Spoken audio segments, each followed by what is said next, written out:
TV.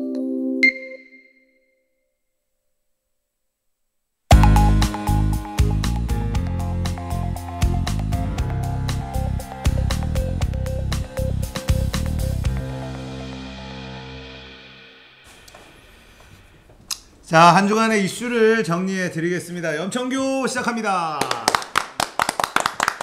자, 오늘은 여왕의 신봉님과 카이아님 두 분과 함께 하겠습니다. 반갑습니다. 아유, 반갑습니다. 네, 아유. 가을 쓰고.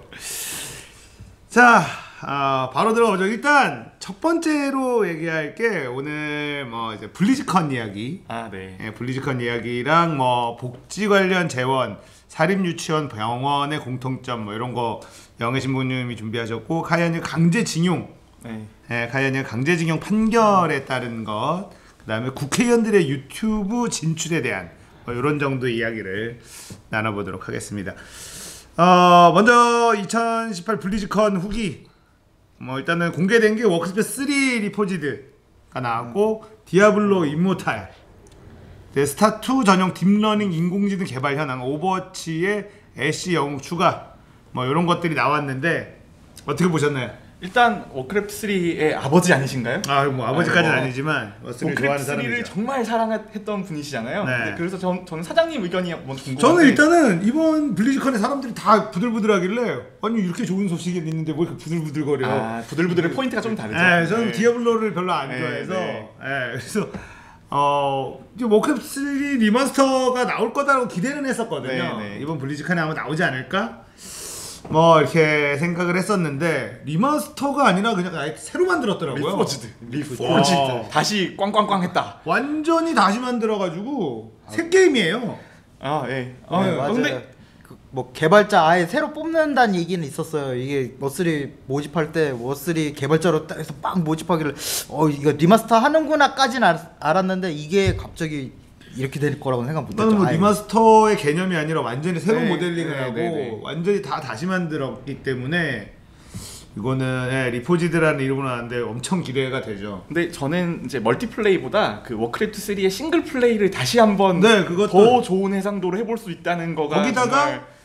한국 성우 더빙, 스트라 솔룸의 그 역병, 가슴이 찢어지는 그 닥치세요 웃어. 그거 괜찮은 것 같아요. 워크래프트 3는 굉장히 호재인데, 근데 사실 저는 디아블로를 굉장히 오랫동안 한 사람으로서 이거 진짜 드디어 블리자드가 슬슬 끝물이 아닌가. 저는 약간 굉장히 부정적이었어요. 그러니까 사실 어떻게 블리즈컨 최초로 야유가 나오고, 그리고 시연회장에 단 한 명도 없는, 그러니까 한 명도 없고, 그 다음에 어떤 분은 이거 만우절 조크 아니냐, 그래서 박수를 받고, 유튜브에서는 동영상이 계속 내려가고 삭제되고, 그렇죠. 그런 일들이 터졌는데, 그리고 지금 현재 그 블리자드 액티비전 주가는 계속 빠지고 있고요. 하루 만인가 4조가 6조 날라갔죠. 근데 제 생각에 주가 측면에서 보면 나중에 다 회복할 수 있을 것 같은데. 그렇죠. 왜냐면 블리자드 임모탈이 돈을 엄청 빨아들일 거거든요. 제 생각에는 이거는 거의 뭐 이제 한금알을 낳는 거위인데, 그 거위가 못생긴 거위인 거죠. 못생긴 거위라서. 근데 이게 저는 블리자드가 이제 정말 기업이 되지 않았나. 옛날에는 나랑 같이 놀아주던 친구나 나에게 게임을 보여주는 형 같은 느낌이었는데, 그렇죠. 지금은 정말 그냥 회사구나, 그런 느낌이 좀 더 들더라고요. 약간 우리가 친숙한 넥슨 NC 같은 비슷한 느낌으로 가고 있다. 그냥 평범한 게임 회사가 아니었나. 사실 생각해 보면 블리자드에서 만들었던 스타크래프트, 워크래프트 2, 워크래프트 3, 그다음에 와우, 하스스톤 이런 거는 처음에 게임 시작했을 때 설레임을 줬잖아요. 와, 이거 정말 너무 재밌다. 나 빨리 집에 가서 뛰어가서 해야지. 그다음에 아무리 서버가 닫혀 있어도 문을 계속 두드리고 있고, 그런 것들이 있었는데, 약간 맛이 가기 시작한 게 디아블로 3에서부터 저는 좀 심하게 실망을 했거든요. 그래요? 디아블로 3 어떤 면에서? 처음에 일단 접속이 안 되고, 처음에는 저희가 엄청 기대하면서 패키지를 사서 집에서 이제 너무 설레요 하면서 게임을 했는데 일단 접속이 안 돼. 그 다음에 접속을 했는데 내가 나이가 든 건지 블리자드가 변한 건지 모르겠는데 예전에 그 느낌이 아니고 예전에 디아블로 2는 밤에 어두컴컴하고 약간 무서운 느낌이 들다가 내가 세지면서 이펙트가 좋아지는 그런 느낌이었는데 맞아요. 처음 너무 카툰 렌더링 같은 아. 느낌이고 그런 것들이 좀 있었죠. 저도 디아블로 3 저는 이제 디아블로 3 좀 다른데 처음에 느낌은 이게 이점수 언제 나왔죠? 2000 한 4년 5년 됐나요? 4년 정도 5년 넘은 것 같은데. 4년 정도 네, 됐죠. 네, 네. 된것 같아요. 이 그래픽이 지금 나올 그래픽인가? 아. 너무 후지다 그래픽이. 에. 블리자드 치고 너무 구리다. 에. 그리고 중간에 막 가는데 보스보다 더 어려운 벌떼들. 아, 저 진짜 피하다가 진짜 막 진짜 이런 거에 막 진짜 짜증나고. 집어 던질 뻔했죠. 영상만 봤어요. 저는 이게 디아블로가. 게임인가? 벌에 다 쏘여 뒤지고. 그리고 중간에 그 레아인가요? 그 네네. 가장 중요한 분기점에 네네. 시네마틱이 없는 장면. 그렇죠. 이건 좀 성의의 문제다. 이거 네, 정말 성의의 문제다. 정말 충격적이었어요. 네. 여러 가지로 디아블로 3에 실망을 해서 그 서버가 문제에서 환불 네네. 신청하라 그래서 저는 네네. 환불 신청을 했어요. 아, 환불하셨어요? 됐는지 안 했는지 확인을 안 해봤어요. 근데 안 된 것 같기도 하고. 디아블로 3부터가 약간 이제 제 생각엔 블리자드의 내리막이었던 것 같아요. 그러니까 저는 이제 하스스톤 같은 경우도 로스붐티에서 졌고요.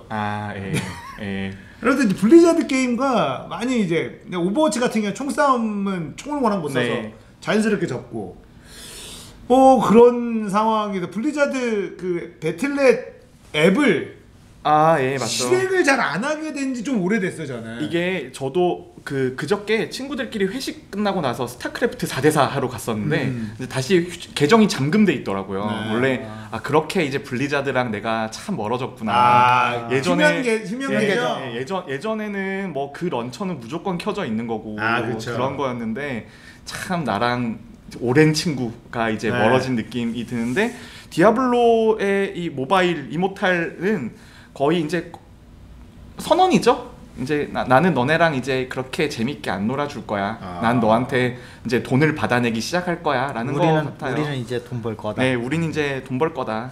그러니까 사실 예전에는 우리가 스타크래프트 고스트라는 프로젝트가 가동될 때 네. 게임쇼마다 조금씩 나오고 네. 막 이러다가 이거 재미없어서 엎었어요. 이게 블리자드였는데 멋있다. 와, 멋있다. 이걸 몇 년을 개발했는데 이걸 엎어. 그런 게임사였는데 네. 지금은 넥슨, NC와 어깨를 나란히 하는 근데 게임 회사. 차라리 요즘 보면 넥슨의 행보는 그나마 좀 괜찮아요. 그래요? 네, 넥슨은 그나마 좀 개선됐어요. 아무리 개선됐어도 블리자드하고 비교하는 건 좀 그거는 블리자드보다 더 넥슨이 낫다는 넥슨은 저랑 친한 적이 한 번도 없었어요. 넥슨은 친구가 아니에요. 넥슨은 그냥 지나가는 애고 블리자드는 친구였는데 이제 멀어진 느낌이랄까. 근데 그래도 워크래프트 3가 리포지드 되는 거는 굉장히 저는 그래도 아직까지 약간 기대해 볼 만한가? 장인 정신이 있죠. 블리자드는 아무래도. 그리고 이제 워크래프트 3 그 이후에 사실 히어로즈 스톰이 엄청 기대를 모았고 맞죠. 디아블로 3도 네. 엄청 기대를 모았고 네. 디아블로 3 이후에 히어로즈 스톰 나왔는데 네네.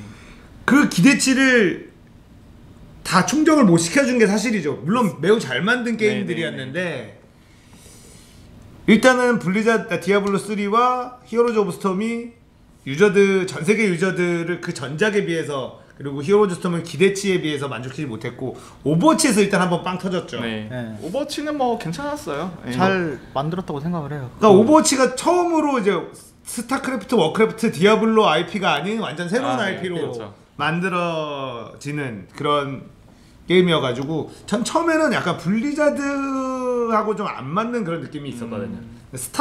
워크래프트, 그렇죠. 디아블로 요 세 개로만 사실 울고먹기가 네, 블리자드가 그렇죠. 그 세 개로만 전 세계를 사실 장악을 했었으니까 완벽하게 장악했죠. 블리자드의 하이퍼 FPS가 먹힐까? 그렇죠. 이런 약간 거가 그런 좀 거. 있었죠. 네, 그런 게 있었죠. 약간 블리자드의 변절자가 들어왔다.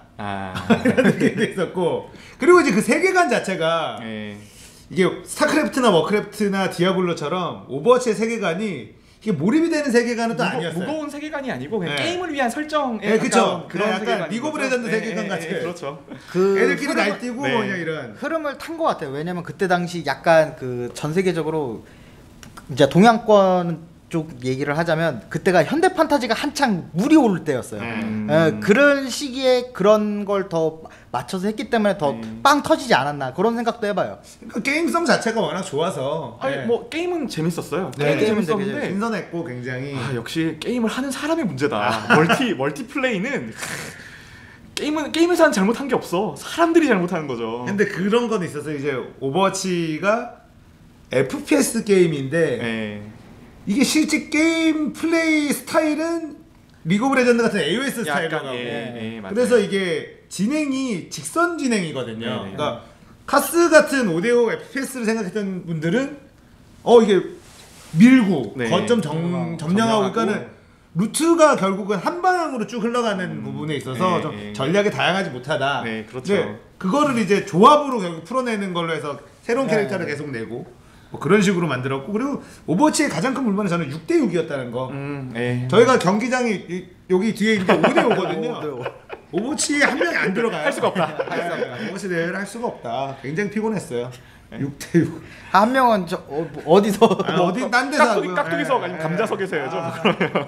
다 5대5인데 오버워치만 왜 6대6을 만들어가지고 피곤했습니다. 저는 그래도 블리즈컨에서 가장 좋은 거는 워크래프트 3 유즈맵을 다시 할 수 있을까? 친구들과 이번에 파오케 이번에 이런 거. 뉴스 중에 웹 에디터까지 같이 네. 나온다는 소식이 있어서 네. 스타크래프트 리마스터는 웹 에디터를 네, 수정거나 네, 네, 빠졌었잖아요. 그렇죠. 네. 이번에는 이게 저는 리포지드 때문에 PC방의 워크래프트 점유율이 매우 올라갈 거다. 그리고 많은 그 개발자들이 히오스 네. 이걸로 다시 만들 거예요. 100% 만들 거라고. 타격감을 맛봐라. 그렇죠. 히오스에서 나와서 근데 전통적으로 블리자드가 타격감이 그렇게 좋은 평가를 받는 거는 근데 없으니까. 워크래프트 3는 타격감이 좋단 좋았죠. 말이에요. 근데 그건 좋았죠. 스타트로 가면서 타격감이 별로인데 그 스타트 엔진으로 히오스를 만들었으니까 그러니까는 히오스를 이제 워크래프트 리포지드 웹 에디터로 구현을 해서 너무 재밌겠다. 나오면 이제 그건 사람들이 재밌을 막 것 같아요. 갖다 그런 것들하고 뭐 리그 오브 레전드도 아마 여기서 만들 거예요. 뭐 웹 이제 에디터로. 사람들이 이제 텍스처 다 떼가지고 네. 다 떼가지고 만들겠죠. 만들고 뭐 그런 거 하는 재미들이 쏠쏠한 겁니다. 능력자들 전 세계 능력자들이 이거 가지고 새로운 게임들을 만들고 아니면 기존의 게임들 패러디해서 만들고 막 네, 이런 재미가 있어서 전 맵 에디터 나오면 서든 어택 2가 나온다. 예. 제 한쪽을 걸겠습니다. 서든 어택 2의 그 예쁜 애들이 나올 것이다. 나올 것 같은데요. 저는 100% 나온다고 보는데. 그렇죠. 그래서 어쨌든 뭐 이번 블리즈컨에서는 디아블로 팬들의 실망 대실망이죠. 사실은 대실망. 대실망. 뭐 근데 그냥 디아블로 팬이라기보다는 PC 게임 하던 사람들의 이제 마지막 보루 같은 느낌이었는데 블리자드 같은 이제 트리플 A급 게임을 내는 사람들의 진성 덕후들이잖아요. 블리즈컨 가는 사람들은 그렇죠. PC 게임만 정말 열심히 하고 충성을 다하는 사람들인데 이제 우리는 너네도 핸드폰을 사야 돼.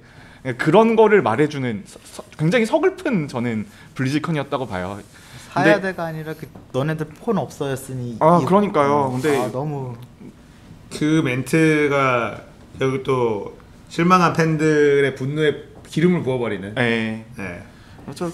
그래서 저는 근데 어쨌거나 모바일 쪽으로 가는 건 어쩔 수 없는 대세라고 보거든요. 그렇죠, 근데 이게 그렇죠. 접근성 자체가 워낙 차이가 나고 그 다음에 그 모바일은 기본적으로 멀티플레이를 기반으로 하기 때문에 사람 간의 경쟁 요소, 즉 과금 요소가 굉장히 많아질 수밖에 없거든요.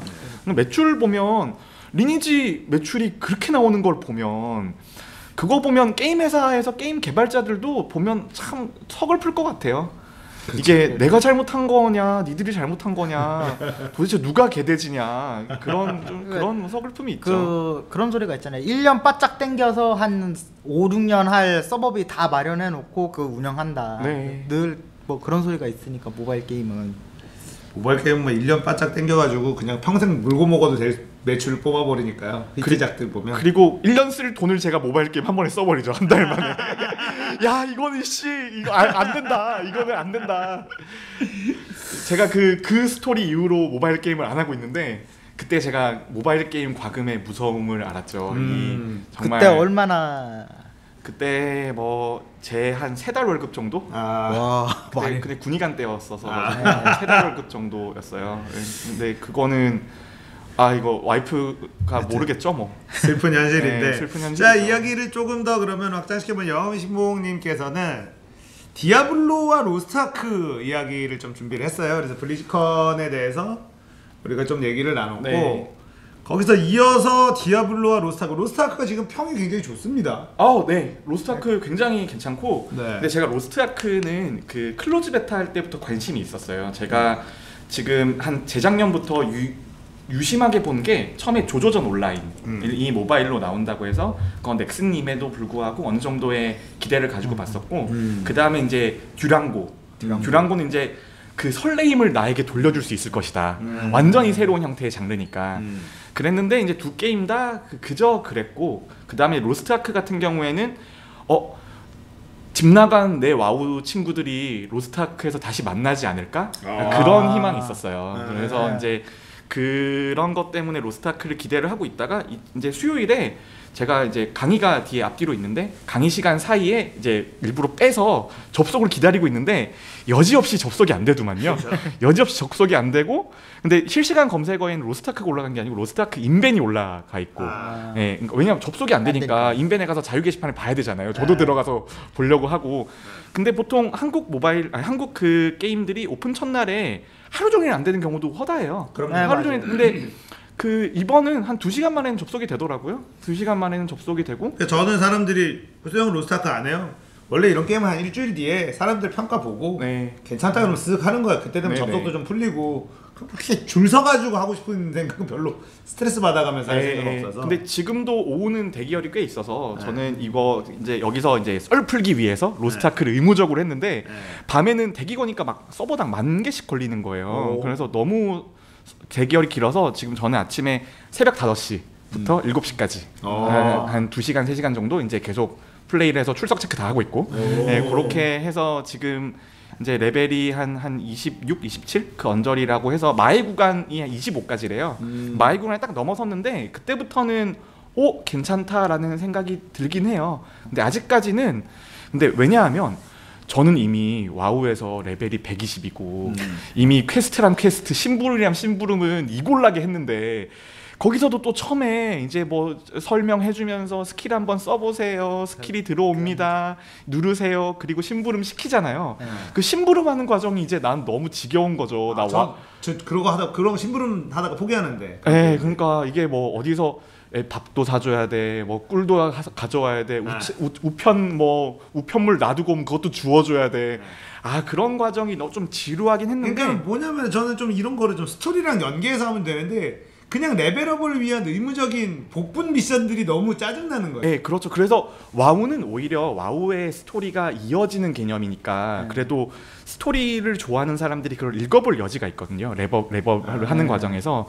근데 이거 로스트아크는 우리가 로스트아크의 아크가 뭔지 그 아크가 왜 로스트인지 그건 모르잖아요. 그럼 뭐 그냥 이게 잃어버린 아크인지 잘 구워진 아크인지 로스트 비프인지 그런 거 모르는 거잖아요. 그러니까 이게 자꾸 스킵을 하게 되고 스킵을 하다 보니까 이제 캐릭터나 얘가 왜 인상을 쓰고 있는지 얘가 갑자기 왜 변절해서 어디 도망가는지 그런 걸 모르니까 더 이 랩업 과정이 더디게 느껴지는 것 같아요.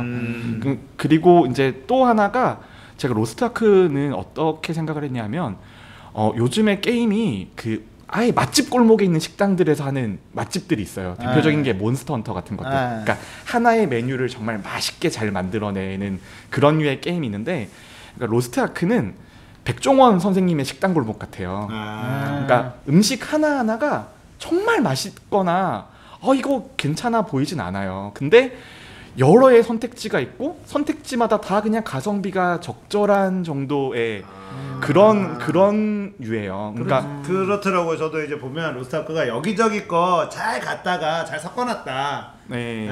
여기서 재밌는 요소, 여기서 재밌는 요소 하다 보면 이거 어디서 많이 맡던 냄새. 어디서 많이 먹어본 맛. 그렇죠. 이런 느낌들이 결국 걸그룹이 SES 3명 시작해서 지금은 이제 10몇 명씩 나오는 거랑 비슷한 거죠. 네 취향을 모르니까 여기서 뭐 카드 게임 좀 해볼래?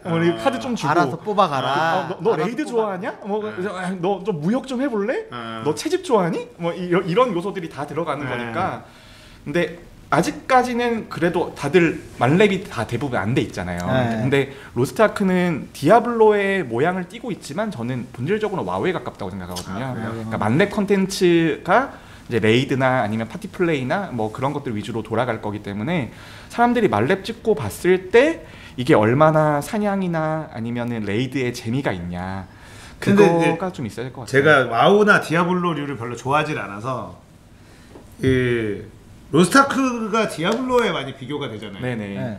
그렇다는 건 이것도 이제 던전 개념으로 다 돼 있나요? 그렇지 아니면- 않고 이게 디아블로의 첫 번째 특징이 쿼터뷰로 네. 고정이 되어 있고 마우스로 클릭을 하면서 사냥을 하는 건데 핵앤슬래시 장르라고 네. 하잖아요. 그냥 우리가 여러 명을 한꺼번에 썰어버릴 수 있는. 네. 근데 와우 같은 거는 몹 하나랑 저랑 싸우려면 제가 막 사제 이런 거 키우고 있으면 걔랑 최소한 한 1분 2분 놀아야 되거든요. 맞아. 근데 여기는 그냥 통째로 몰아서 막 뛰어다녀서 다 몰아서 스킬 멋있는 거 하나로 다 터뜨려 버리고 그런 거가 되는 거고, 이제 대신 이제 레이드 보스 몹 같은 경우에는 몬스터 헌터랑 굉장히 유사해요.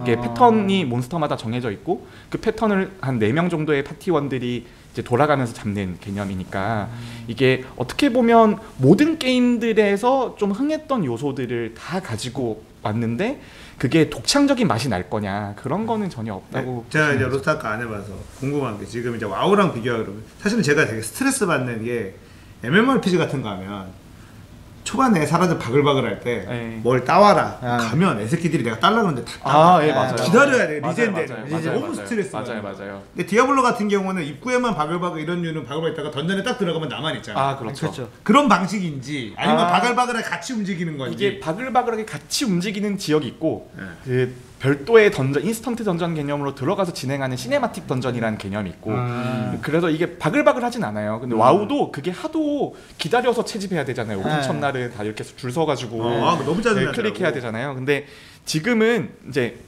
그게 첫 번째가 몬스터 선점의 개념이 있었죠 예전에는. 네, 선점 몬스터를 내가 먼저 친 사람이나 막타를 친 사람이 그 몬스터의 전리품을 가져가는 개념이 있는데 네. 최근에 MMORPG들은 그냥 치면 다 인정이에요. 네. 한 대라도 치면 다 인정이고. 그 스트레스를 줄여줬고요. 네, 그냥 스트레스를 줄였는데 똑같아요. 그래도 결국은 잡아야 되잖아요. 결국 8마리, 16마리 잡아야 되는 거고. 그렇죠. 왜 16마리 잡아야 되는지 모르겠지만. 잡은 이유가 네. 없는 한 마리만 잡아도 그리고 될것 같은데. 그거 잡는데 기다려서 잡는 내가 잡으려고 막 가는데 누가 탁 먼저 죽이고 막 이러면 그 리젠데 기다리면 꺼버린다고 그냥. 진짜 미치죠. 어. 그래서 그 랩업 과정의 지루함을 얼마나 줄일 수 있나가 저는 MMORPG의 미래라고 맞아요. 생각하거든요. 아 너무 스트레스. 이게 말렙 콘텐츠는 너무 재밌는데 너무 재밌고 제가 와우 인생에 진짜 네. 그 거기에 풀순전이 150일 정도 내 인생에 150일을 거기 꼬라박았는데 근데 만렙이 되면 그렇게 재밌는데 근데 저는 와우 할 때도 랩업은 너무 재미가 없었거든요.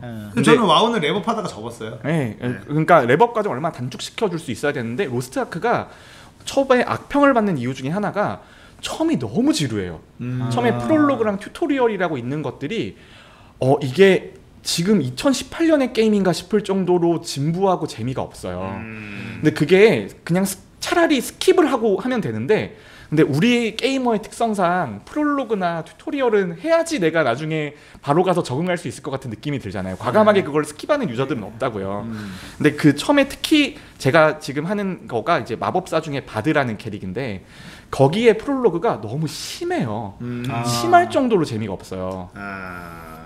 그게 좀 큰 문제예요. 스킵하는 사람들 많은데 네, 되게 스킵하는- 많아요. 되게 많아가지고 좀 하고 오지 스킵 다 한다면 이거 뭐예요? 물어보는 사람들 태반인데. 아 여기서도 이 선비 저는 이제 시키는 대로 가급적이면 아니 이제 대사는 좀 읽어보면 돼. 아니, 무조건 다음 한 다음에 마지막에 뜨는 거 보석 몇 개 뛰어가는 거지. 예 맞습니다. 제가 항상 와우에서도 사제만 했고 이제 롤에서도 소나 같은 힐 있는 캐릭. 예, 전 보통 이제 힐 있는 캐릭을 주로 해서. 예. 아니 근데 그 게이머들 특징이 딱 갈려요. 처음부터 스토리부터 차근차근 봐가는 사람이 있는가 하면 모두 다 스킵해가지고 빨리 만렙 찍고 나는 만렙 컨텐츠를 다 즐길 거야. 아니 뭐 스토리는 나무 위키로 보면 되니까 스토리를 내가 꼭 직접 경험해야 될 저는 필요는 스토리를 없잖아요. 다 보던 타입이라 그 옛날에 저는 이제 이 로스트아크는 아직 안 해봤고 그 불소 한창 한 예, 백청산맥 나오기 전까지 예, 했었던 예. 건데 저는 되게 만렙을 좀 늦게 찍은 타입이에요. 네. 스토리를 하나부터 다 봤거든. 아, 사이드킥까지 싹 다. 그러니까 그거는 이제 사람들 저거고 이 로스트아크 제가 지금 영상 이제 좀 도는 것들 많이 하는 걸 봤는데 디아블로 3보다 재밌다고 하는 사람도 있어요. 예, 재밌어요. 네. 이 재밌는 영역이 분명히 있는 게 이게 디아블로보다는 호흡이 길어요. 스킬이 조금 더 많고 스킬 쿨이 조금 더 길어서 호흡이 조금 길어서 이게 디아블로는 하다 보면 너무 반복적인 면이 있어서 졸리죠. 좀 진짜. 졸리는데 많이 졸리죠. 조금이 아니라. 로스트아크도 좀 졸려요 사실. 네, 제가 아침에 해서 그런 걸 수도 있는데 좀 졸리긴 한데 좀 약간 결이 달라요. 좀 그 느낌이 결이 달라요. 그래서 그리고 이것도 마찬가지로 그러면은 그 디아블로도 후반 가면 템 자랑하는 게임으로 바뀌잖아요. 모든 MMORPG가 맞아요. 템 자랑이죠. 템 자랑. 와우도 오그리면 앞에서 나 보라고 이렇게 서 있는 거잖아요. 서 있으면서 그래요? 대화하고 춤추고 불꽃 쏘고 그 다음에 무슨 알리스 라조르의 뭐 새 이런 거 위에 뜨고 날개 이렇게 하고 있고 이것 봐라 난 이것도 잡은 사람이다. 근데 MMO의 본질이 내가 그 세계의 영웅이 되어서 나를 자랑하는 개념인 거죠. 최종 컨텐츠는 룩다리죠 그냥. 예, 그렇죠. 모든 컨텐츠. 근데 캐릭터가 모델링이 예뻐요. 그러니까 사실은 디아블로도 하다 보면은 이제 좀 지치는 게 땅바닥만 보고 다니는 거야. 몹들은 이미 나를 기스도 못 내고 땅바닥만 계속 보고 다니는데 이게 무슨 재미로 하나. 그리고 뭐 하나 나왔으면 스샷 찍어가지고 막 커뮤니티에 올리고. 그게 저랑은 안 맞아가지고. 근데 땅바닥 보는 건 이제 버릇이라서 이제 뭐 길을 지나다니다가도 땅바닥을 보는데 뭐 그거는 뭐 버릇이죠. 에어포스 나왔으면 에어포스 나왔다 하면서 스샷 찍어서 올리고. 근데 이제 그런 과정을 사람들이 지루해하니까 모바일 게임을 그걸 자동 사냥으로 대체를 한 거잖아요. 그렇죠. 그러니까 컴퓨터가 대신 사냥을 해주는 건데 이제 자동 사냥 게임도 하다 보면 내가 뭐 하고 있나 싶을 때가 있어요. 맞아요. 그러니까 그래서 이게 내가 이걸 먹어서 그게 현자 타임이죠. 일종의 현자 타임인데. 그 로스트 아크는 템에만 국한되진 않는 것 같아요. 이제 다른 이제 할 것들이 있어요. 그래야지 될. 뭐 수집 요소라든지 뭐 아니면 스토리 요소들이 어느 정도 있어 보이거든요. 근데 그거는 이제 한 달쯤 지나서 모든 사람들이 말렙 컨텐츠에 도달했을 때 그때 사람들이 그 컨텐츠를 어떻게 받아들일 것인가라는 건데.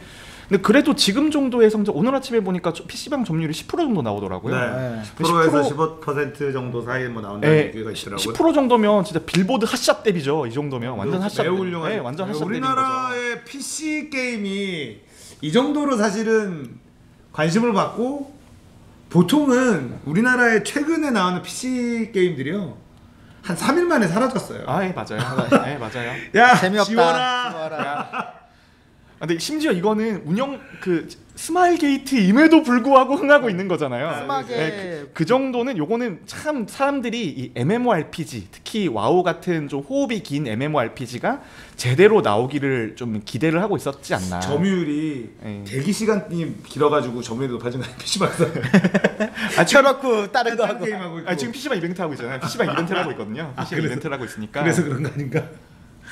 아무튼 유저들의 반응은 아주 나쁘진 않은 상황이에요. 그리고 그나마 이제 그 좀 좋았던 여론이 결정적으로 돌아선 계기가 처음에 패키지를 팔아서 이거는 무슨 초장부터 패키지질이냐, 야, 이 손모가지 잘라야겠다 뭐 이러고 있는데 막상 뜯어보니까 사쿠란 거예요. 그러니까 페이 투 윈의 개념이 아니고 이제 수집 컨텐츠를 패키지로 팔았던 거죠. 알고 봤더니 이게 거기 보면 아바타가 이제 성능의 1%짜리 스킨들이 있어요.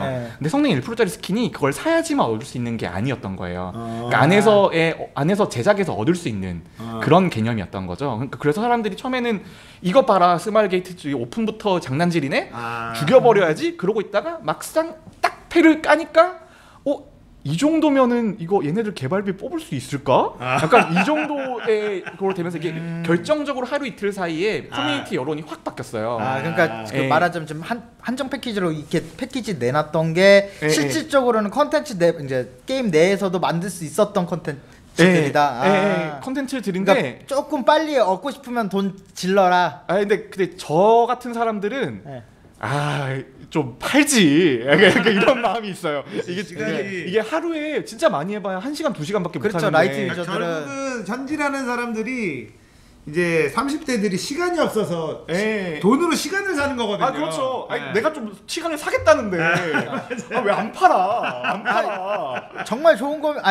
한정 판매도 아니고 좋은 건데 내가 할 시간이 없어. 그러면 야 팔어 내가 살게. 그러니까 완전 이건데. 사줄 용의가 있는데 아직까지는 이제 그 스마일 게이트 측에서도 너무 신경을 쓰는 것 같아요. 그러니까 이게 여론 여기서 여론을 잘못 먹고 들어가면 그렇죠. 이게 한 방에 간다. 한 방에 망하잖아요. 그렇죠. 제 생각에는 이제 한 2년 3년 지나면 이제 뭐 닌자 본색이 드러날지언정 사람들이 충분히 재밌게 할 때까지는 제 생각은 그런 본색이 드러나진 않지 않을까. 그러니까 스마일게이트 같은 회사가 돈이 많잖아요. 네, 그렇죠. 이미 크로스파이어에서 그냥 뭐 그래서 돈이 많잖아. 예. 그러면 좀 우리나라도 CDPR 같은 예. 그리고 우리가 좀 자랑스러워할 만한 게임 회사를 좀 가지고 싶은 이런 게이머들의 욕구가 있단 말이에요. 그래서 그렇죠.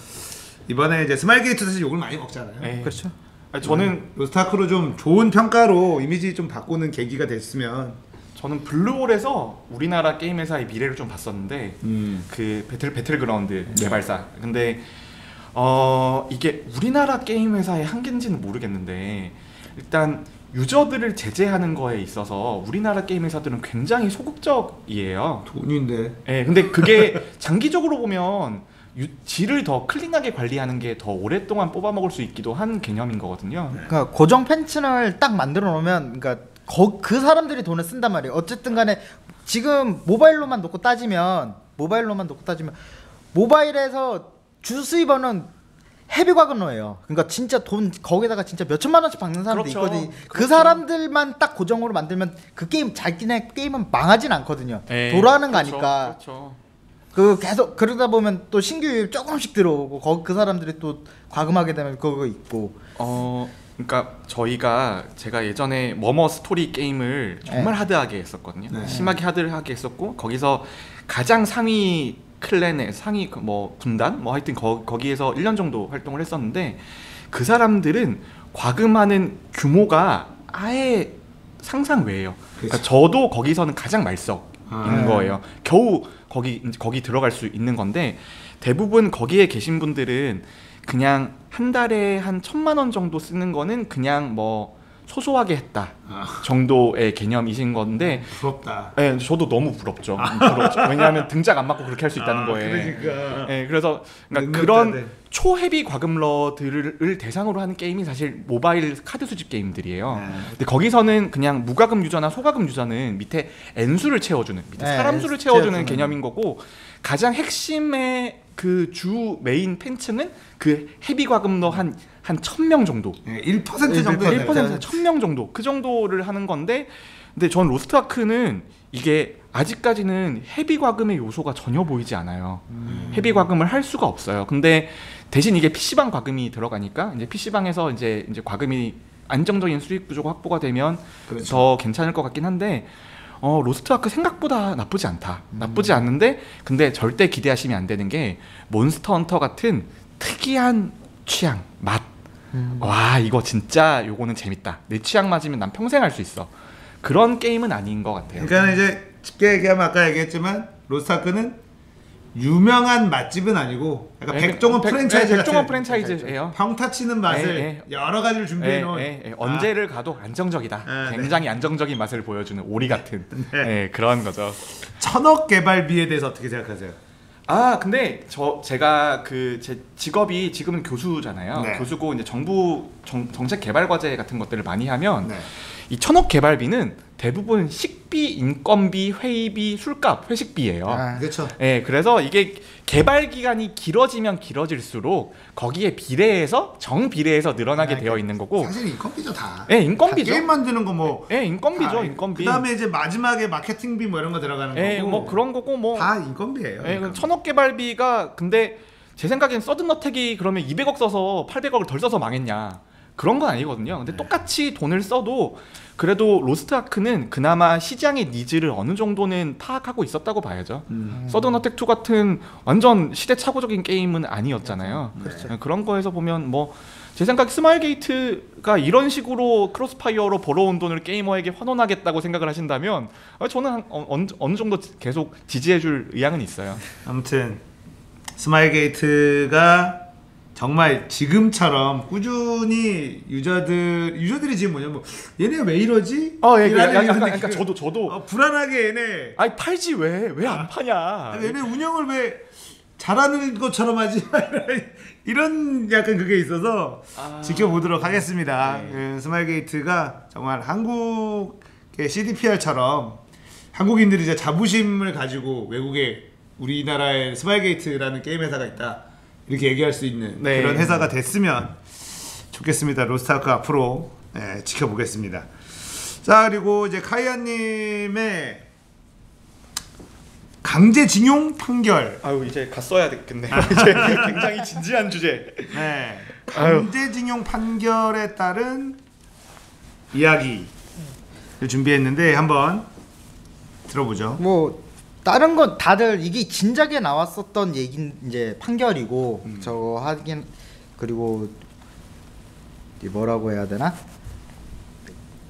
이렇게 질질 끌 사안이 아니었어요. 그러니까 12년도에 판결이 나서 거기에서 당연히 그 배상 판결을 받았어야 하고 국가가 어떠한 방식으로든 일본에게 요구를 하든 이런 걸 통해서 했어야 되는데 지금까지 끌려왔죠. 양승태 대법원장에 의해서. 이제 뭐 재판 거래. 네, 재판 거래의 뭐 주요 주제가 이거죠. 네, 요거였죠. 이게 일본의 철강 회사였나요?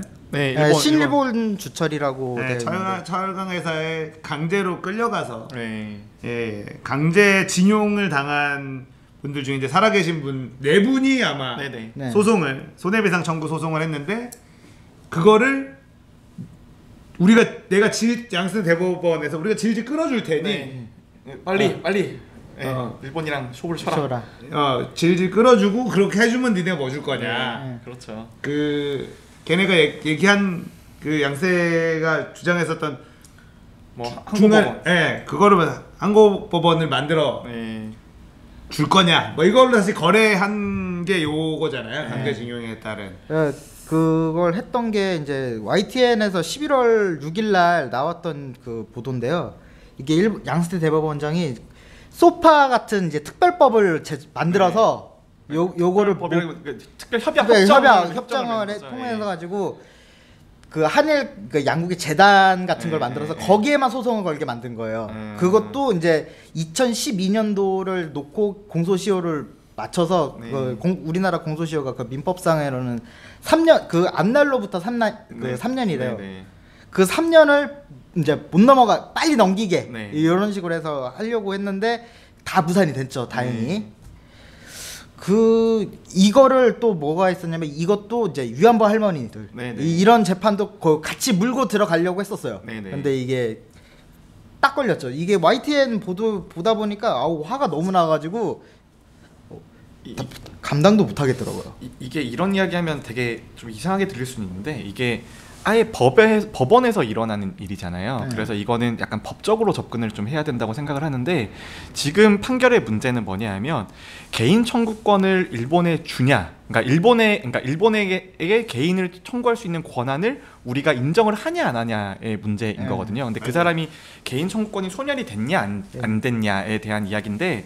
근데 이것도 히스토리가 상당히 복잡한 게 결국은 그 한일 기본조약까지, 그러니까 예전에 그 박정희 정부 때 맺었던 한일 협정까지 넘어가야 되는 이야기인 거예요. 1965년도죠. 이게 그래서 어떻게 보면 참 외교에 있어서 뭐 결정적, 최종적, 불가역적 이런 말을 쓰는 사람은 그 사람이 매국노예요, 사실.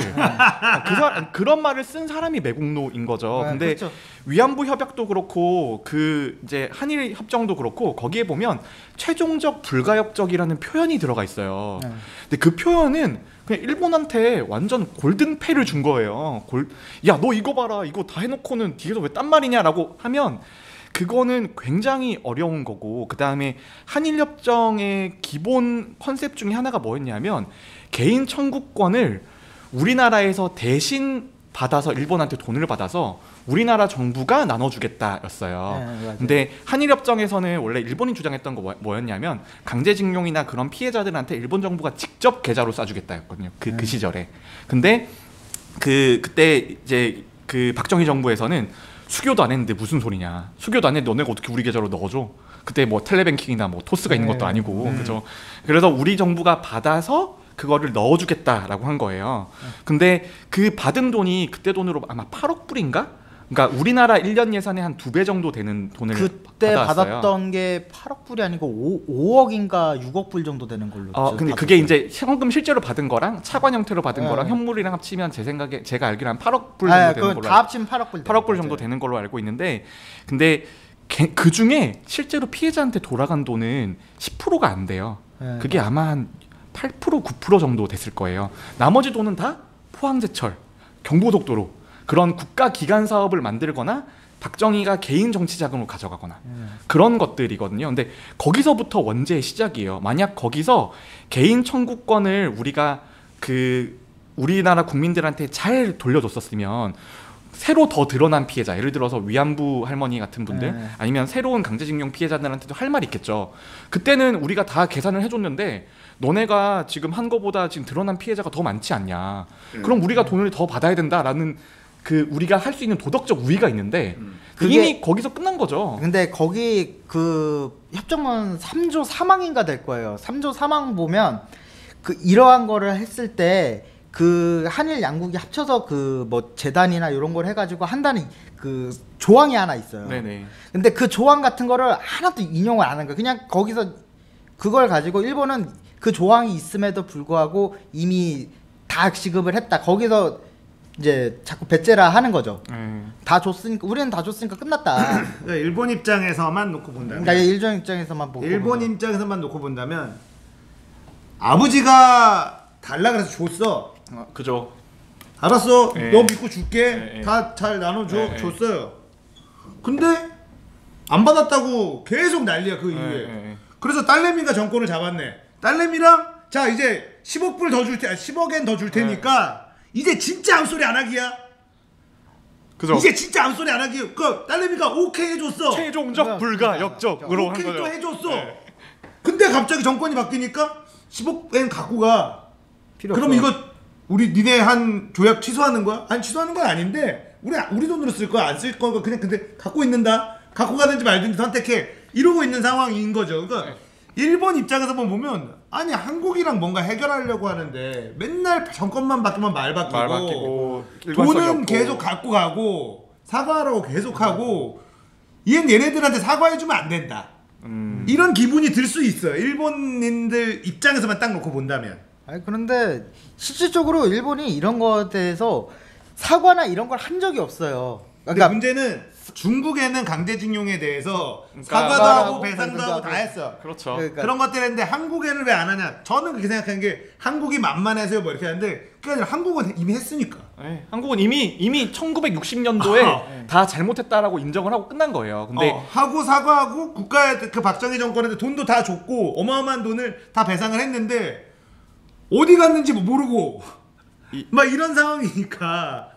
제가 저희 학교 다닐 때 제가 이걸로 레포트를 하나 썼었는데 이게 무슨 개념이냐면은 1950년에 이게 샌프란시스코 조약 같은 것들이 맺어졌을 때 한국이랑 일본은 동등하게 패전국이었어요. 개념이. 그러니까 한국은 승전국이 아니에요. 기본적으로 그 조약상에서는 오히려 일제에 부역한 부역 국가거든요.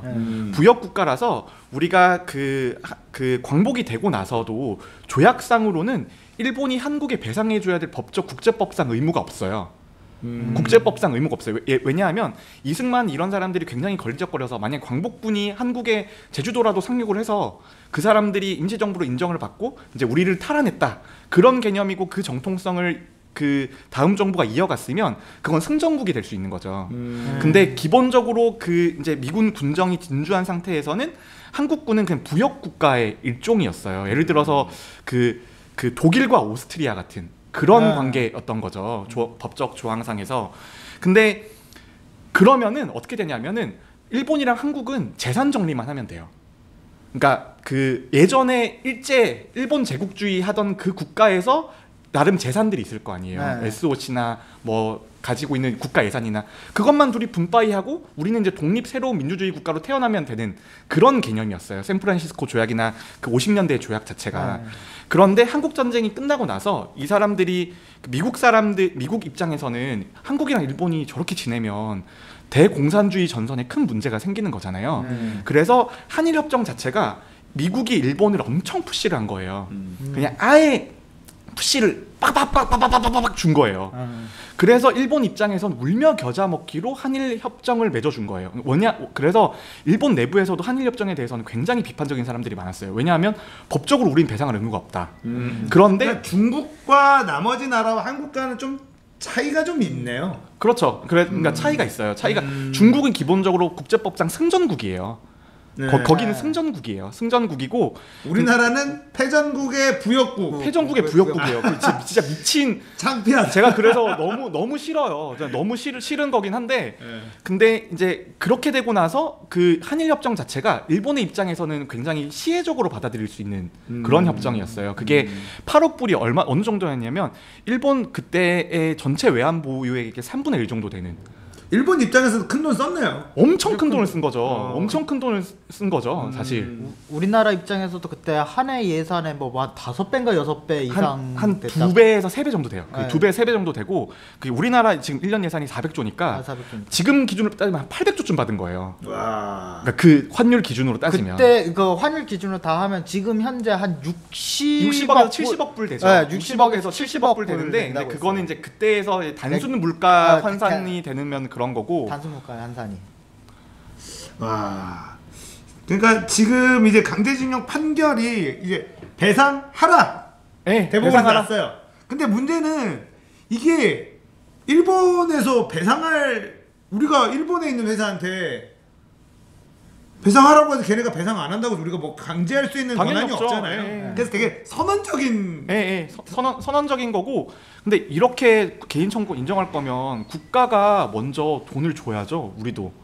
예를 들면 포항제철 같은 데에서 포항제철이 그 돈으로 지어져서 지금까지 그렇게 큰 성장을 한 기업이잖아요. 그쵸. 그러면 포항제철에서도 약간 어느 정도의 도의적인 표현은 해야 되는 거예요.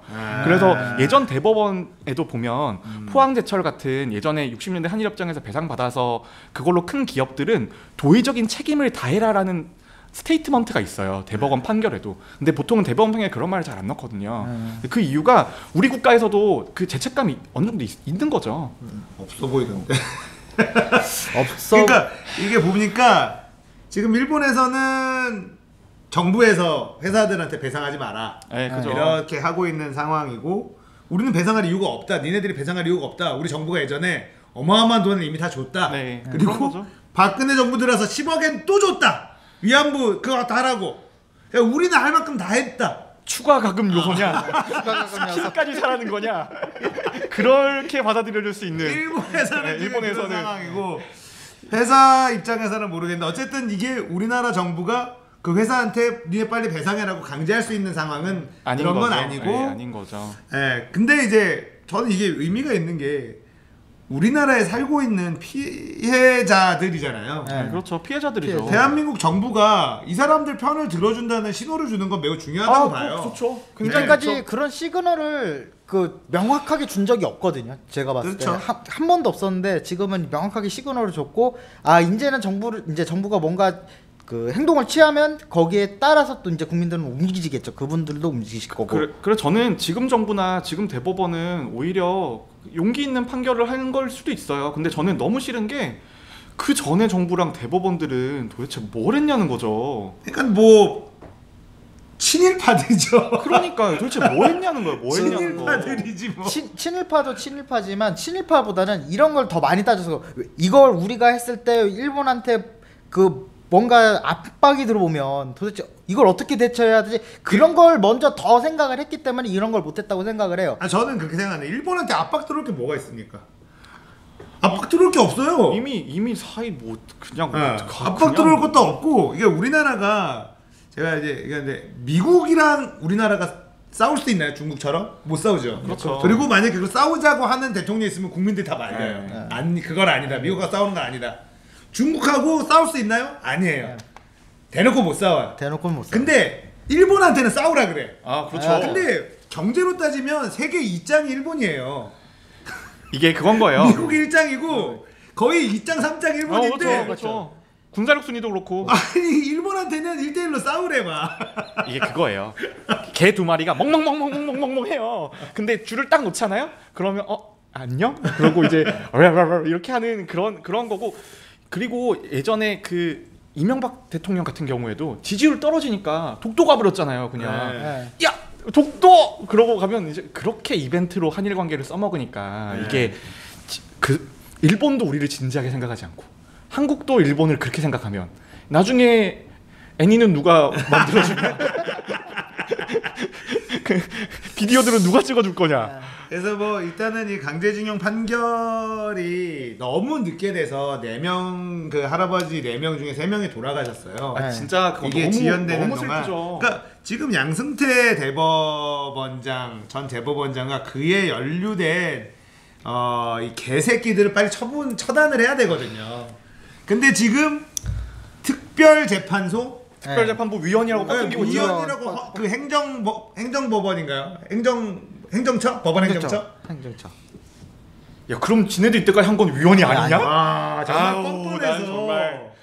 아유 정말 뻔뻔해서 아유, 진짜 그러니까 국민들이 다 사법거래가 있었던 건 알아요. 그거 하다 보면 사법거래도 하고 막 하는데 재판거래가 있을 거라는 생각을 안 했거든요. 설마 재판을 특히 이런 중대 사안, 역사적으로 중대한 사안을 그래서 빵 쳤죠. 어디까지 실제로 이제 처벌할 수 있느냐. 네. 사실 보세요. 이제 문재인 정부 이제 2년 차고 뭐 경제가 어렵네, 뭐 하네, 뭐 위기네, 뭐네, 뭐 난리잖아요. 생각해 보면 검찰, 경찰, 사법부만 정상으로 돌려도 5년 임기만에 다 못해요. 아 그죠. 너무 할 수가 너무 없어요. 짧은 네. 시간이에요. 근데 그거라도 해야 되는 그러다가 갑자기 중간에 박용진 국회의원이 유치원을 터뜨렸네. 터진 건 또 수습해야 돼 정부가. 수습해야죠. 그래서 이제 국회의원들이 활약을 하면 정부는 바쁠 거인데 지금 이 정부는 정말 너무 커다란 적폐와 싸워야 되잖아요. 그래. 진짜 사법권과 검찰권 얘네들하고만 싸워도 네, 그죠. 사실 임기 내에 쉽지 않아요. 너무나 큰 권력을 가지고 있는 애들이고 공고한 카르텔을 갖고 있는 것이기 때문에 그러니까 지금 보면 정부는 여기를 어떻게 할까 국민들이 느끼기엔 되게 답답한 속도예요. 근데 제가 느끼기에는 되게 빠르게 진행되고 있다고 보거든요. 그 오랫동안 쌓여온 그 기득권들이 쉽게 물러나지 않잖아요. 근데 갑자기 유치원이 하나 터지더니 어떤 기자가 외파들을 갑자기 터뜨려. 그러면 정부는 이거 터졌네? 야 여기도 파. 터졌네. 그러니까 보니까 정부가 새로운 데를 팔 여력은 없어 보여요. 그러니까 여러 군데에서 터뜨려주면 그 다음에 그 여론에서는 정부가 거기다가 이제 청원 같은 걸 만들어가지고 피하지도 못해. 거기에 막 들어가면 어떻게 해서든지 움직이는 신용이라도 내야 되고 이런 상황이라서 이거는 뭐 그 10년 동안 쌓인 것보다는 진짜 거의 한 4, 50년 쌓인 적폐들. 해방후 쌓인 그렇죠. 적폐들이죠. 네. 이거는 사법 뭐 적폐나 이런 쪽은 검찰 쪽은 정말 진짜 한 4, 50년씩 쌓인 거라. 그렇게 쌓였는데 이제 더 그게 심화가 된 게 저는 개인적으로 생각은 그 김대중 정부, 노무현 정부 이때 한번 정권이 한번 움직였잖아요. 네. 움직이고 나서 다시 이명박으로 돌아왔을 때 확 깊어진 것 같아요. 오히려. 근데 김대중 노무현 때도 못 건드렸어요. 네. 검찰과 법원은 못 건드렸고. 아니 그 노무현 대통령님 검찰과 대화하시다가 이거 막가자는 겁니까 하는 그 에피소드가 나온 게 네. 검찰과의 싸움이었잖아요. 네. 결국은 못 건드렸고 지금 이제 너무 사실 검찰도 법원도 이렇게까지 너무 국민들이 봤을 때 너무 쪽팔린 짓을 하지 않았으면 못 건드렸어요. 네. 우병우 같은 말도 안 되는 짓들 그리고 양승태 같은 양승태 말도 안 같은, 되는 짓들이 까발려졌으니까 그러니까 이게 이명박 박근혜 정권 들어와서 그동안에 이제 좀 쉬쉬하면서 자기들끼리 해먹었던 걸 대놓고 해먹기 시작한 거지. 우리 세상 맞구나. 그래서 이제 불거져서 이거를 건드릴 수 있지 이렇게까지 안 했으면 못 건드렸을 거예요. 그렇죠. 지금 정책에 창문이 열려 있는 거예요. 창문이 맞아요. 열려 있어서 지금 이제 던져야 되는 건데. 네. 근데 제가 그 군의관 때 저는 국방부에서 일을 했거든요. 네. 5급에 일을 했어요. 네. 5급 사무관에 일을 했었는데, 근데 제가 거기 공무원들을 보면서 참 느끼는 것들이 뭐였냐면 공무원 과장 국장급들이 되잖아요. 네. 그럼 인사 이동이 1년 2년마다 돼요. 그러면 현안이 들어오잖아요. 네. 현안이 들어오면 튕겨요. 몇 번. 검토해 보겠습니다. 그러면은 관련 보고서 용역 내요. 네. 그럼 6개월 시간 벌어요. 네. 6개월 시간 벌고 보고서를 수정하면서 3개월을 벌어요. 그 다음에 시민단체 의견을 수렴하면서 3개월을 벌어요. 그 다음에 이제 하면서 공청회 해요. 네. 그 다음에 관련 사람 모아서 다시 회의를 짜요. 그때 되면 인사 이동이에요 이제. 그때는 이제 그러니까 내가 책임질 일은 안 하면서 계속 미루는 거예요. 그래서 이제 제가 그때는 뭐를 주장했었냐면은 군 장병 인권 관련된 것들을 계속 제가 제안을 하고 발제를 하던 시점이었는데 그래 요런 루트로 거의 20년 버티는 거예요. 그렇게. 그러면 그때 5급 사무관이 나중에 차관 될 때까지 그러면 차관이 와서 하는 이야기가 야 이건 내 5급 사무관 때 하던 건데 말이야 이때까지 안 끝나고 뭐 했어? 니들 같은 새끼들 때문에 안 된 거죠. 니들처럼 1년 반씩 2년씩 묶여놓는 그런 애들 때문에 안 되는 거예요. 근데 그 공무원과 검찰과 판사 같은 그런 그 관료제 사회에서는 안 돼요. 안 돼요 그게. 그래서 정치인들이 이런 정책적인 창문을 타고 위에서 까야죠. 탑다운으로 까야죠. 맞아요. 그래야지 그게 개혁의 동력이 되는 거고 관료제 내부에서 개혁? 개소리죠. 그거는 안 되는 겁니다. 안 되는 거예요. 그거는. 자, 그래서 일부 강제징용 이야기까지 나눠봤어요. 저희는 잠시 쉬었다가 2부로 돌아오겠습니다. 여러분들은 염청교 함께하고 계십니다.